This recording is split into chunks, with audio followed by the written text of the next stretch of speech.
Maintenant, il n'y a pas de Antoine, t'as pas allumé le micro, c'est Axel. Est-ce que t'as réparé le micro qui est cassé?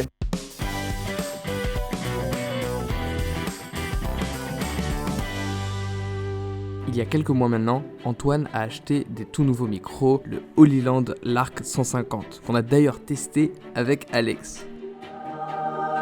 C'est un super micro très pratique, surtout avec la nouvelle caméra. Mais pour vous expliquer comment ça se fait que je l'ai cassé, je vous fais une reconstitution des faits. De travers. Ça fait bancal quoi. Ma maladresse a encore frappé. Maintenant, il n'y a pas de Antoine, t'as pas allumé le micro, c'est Axel. Est-ce que t'as réparé le micro qui est cassé?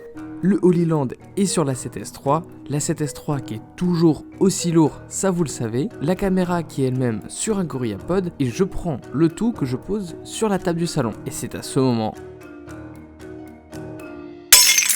je suis paniqué. La caméra qui a à peine 6 heures, on l'a reçue dans la journée, vient de faire une chute de plus d'1 mètre. Par chance, d'un côté, la caméra n'a rien. La seule pièce qui a été cassée, c'est le Holyland Lark 150, le tout nouveau micro, et c'est un des axes de la pince de fixation qui est cassé. Donc seulement une pièce plastique qui va être réparable. À partir de ce moment-là, je sais très bien qu'il faut que j'arrive à réparer ce micro.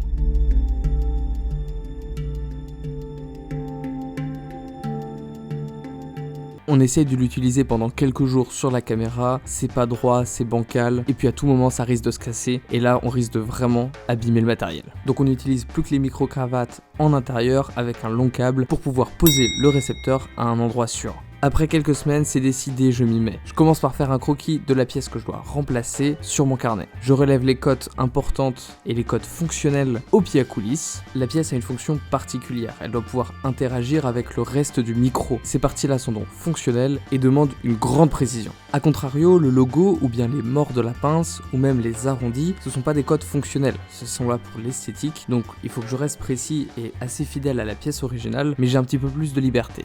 Une fois toutes les cotes prises, je passe maintenant à la modélisation. J'utilise comme logiciel Fusion 360 qui a une version gratuite et qui a quand même des fonctionnalités très avancées. Ayant déjà travaillé avec Katia V5 ou même Inventor, qui est développé par le même studio pour ce dernier, j'ai quelques repères sur ce logiciel et c'est beaucoup plus facile pour moi de concevoir assez rapidement. J'ai rencontré pas mal de difficultés pour positionner les axes. En effet, les codes sont assez difficiles à prendre, donc j'avais des chiffres qui étaient un peu bizarres, mais si les trous ils sont pas en face des axes, et bah ça va juste pas fonctionner. Une fois la modélisation terminée, il me reste plus qu'à l'exporter au format STL. En gros, le STL c'est un petit peu le PDF du fichier 3D. C'est hyper standard, c'est une sorte de fichier un petit peu vectorisé. On n'a pas tous les détails de la construction et toutes les étapes que j'ai utilisées, mais au moins on a la forme et la taille. Et c'est un format qui est très standard que tous les logiciels arrivent à comprendre. Bon bah voilà, la pince du Lark 150 est en export au format STL, j'ai plus qu'à l'envoyer à Jean-Charles et c'est lui qui va se charger de l'impression. On pourrait l'imprimer sur l'imprimante juste là, mais le problème c'est qu'elle est pas assez précise, on pourrait lui mettre des accessoires supplémentaires, mais on les a pas maintenant et on aimerait pouvoir le réparer assez vite et Jean-Charles a déjà une imprimante qui est assez précise pour ça. Donc faut qu'on continue de la pimper, la petite titine là. On se retrouve chez Jean-Charles Briand, on va voir comment il procède pour faire une pièce imprimée en 3D, parce qu'il suffit pas de prendre un modèle 3D et de le mettre directement dans l'imprimante 3D, il y a quelques petites étapes avant, c'est pas sorcier, c'est lui le sorcier. On va amener le fichier que tu m'as envoyé par mail, on l'amène dans le slicer, là la pièce, on peut pas l'imprimer comme ça debout, donc on va l'incliner, bim, pof, on va la mettre à plat, et on va la découper. Et voilà, ça, elle a mis des supports sur les endroits où il y a les petits trous, et on est en 0,05 de détail. Ultra détail, il n'y a plus qu'à l'imprimer. Et voilà, la pièce est imprimée, il n'y a plus qu'à la récupérer. Ça c'est grâce à l'imprimante 3D de Jean-Charles qui a une chambre en fait chauffante. Donc du coup, toute la salle est chaude. Ça permet d'avoir une précision qui est vraiment supplémentaire. La pièce est vraiment parfaite. Reste à savoir si maintenant c'est ma modélisation qui est bonne ou qui est pas bonne. S'il y a une erreur là, c'est vraiment de ma faute et il faudra la refaire et je pourrais m'en vouloir qu'à moi.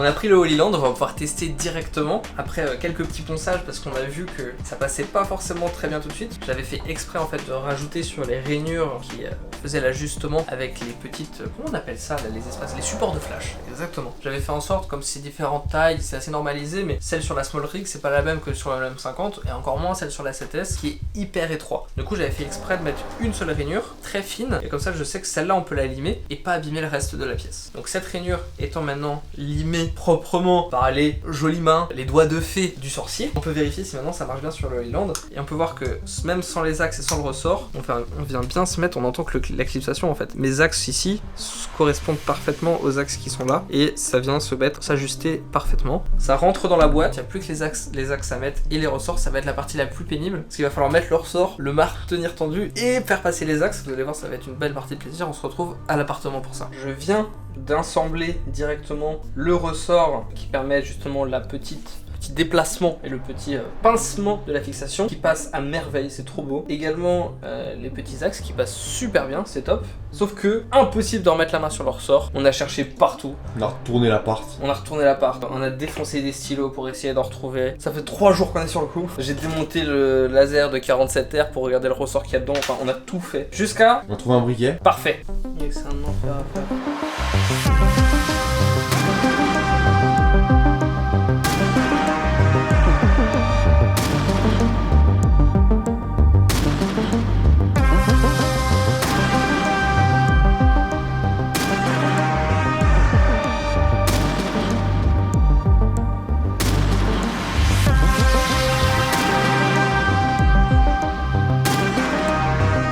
En fait, faut que j'arrive à mettre chaque axe qui se propulse vers les petits pignons là qui le tiennent et le ressort qui permet de pincer. Quoi, les axes ils sont pas bien mis? Les axes ils sont incroyablement bien mis, ok? Le ressort de briquet il fait le café tellement bien, mon pote, que je ne peux plus l'enlever.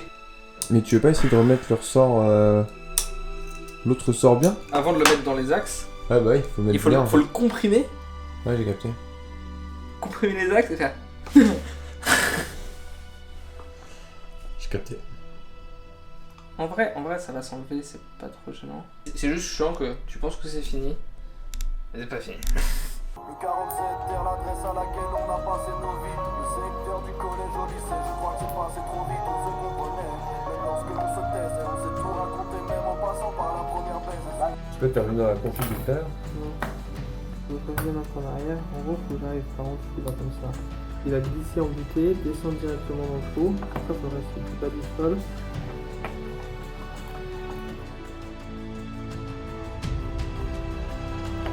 Incroyable. Par contre le ressort. Quel soulagement de voir la pièce fonctionner, c'est vraiment agréable. Bon, j'ai procrastiné pendant quelques semaines, mais au final, en prenant quelques heures, la réparation s'est super bien passée. Je suis vraiment très content du résultat final. La pièce fonctionne à merveille. Antoine il va se moquer de moi, mais c'est quand même vachement plus solide avec le nouveau. C'est peut-être plus solide, mais bon, on aurait quand même pu faire l'effort de le custom. C'est vrai, je l'ai même pas customisé. On aurait pu mettre une petite blague, un petit ho-ho la fin de Cowboy. Oh oh, la fin de Cowboy. On n'a rien fait du tout. Je vous avoue, je pensais même pas que ça allait marcher du premier coup. Je pensais que j'allais devoir refaire une modélisation, changer quelques petites codes qui sont pas du tout bonnes, mais la seule chose qu'il y avait à faire, c'était limer une partie de la pièce que j'avais fait exprès de faire plus grand, qui était réservée à cet effet. Merci à tous d'avoir regardé cette vidéo, j'espère qu'elle vous aura plu. Si c'est le cas, je vous invite à vous abonner à cette chaîne YouTube. Dès qu'on arrive à 1000 abonnés, on passe 24 heures dans un casque de réalité virtuelle. On se retrouve dès demain matin, 8 h pour une nouvelle vidéo.